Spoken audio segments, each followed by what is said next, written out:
वैद्युत द्विध्रुव की अक्षीय स्थिति में किसी बिंदु पर वैद्युत क्षेत्र की तीव्रता का व्यंजक यहां पर स्थापित किया गया है। इसको यदि आपको अच्छे से डिटेल में समझना हो तो इसकी लिंक आपको डिस्क्रिप्शन बॉक्स में मिल जाएगी। और इस पूरे व्यंजक को मैंने किस तरह हल किया है इसका स्क्रीनशॉट आप वीडियो के अंत में ले सकते हैं।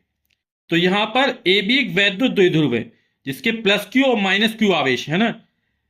इसके मध्य बिंदु से स्मॉल आर दूरी पर एक बिंदु पी है जिस पर वैद्युत क्षेत्र की तीव्रता हमको ज्ञात करनी। वैद्युत क्षेत्र तीव्रता एक सदिश राशि होती है ना।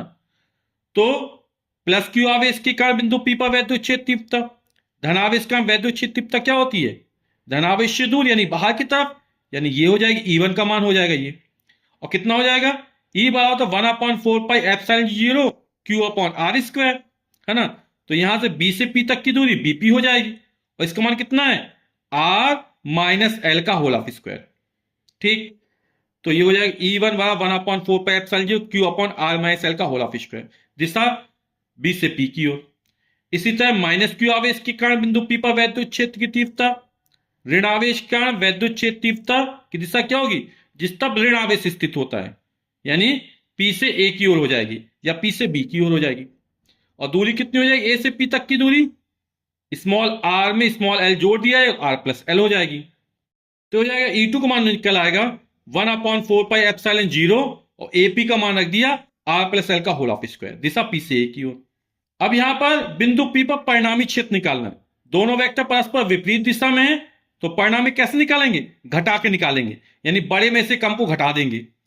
तो E1 का मान E2 से ज्यादा है तो E बराबर E1 माइनस E2।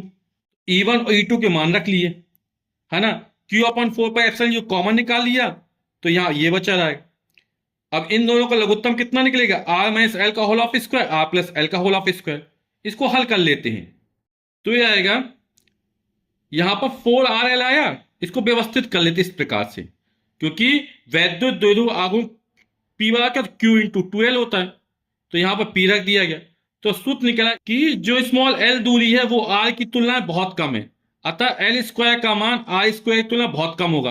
तो L स्क्वायर को नगण्य मान के हटाने पर तो यहां से L स्क्वायर हट जाएगा, कितना आ जाएगा 2PR अपॉन R की घाते 4, एक R से एक R कैंसिल हो जाएगा।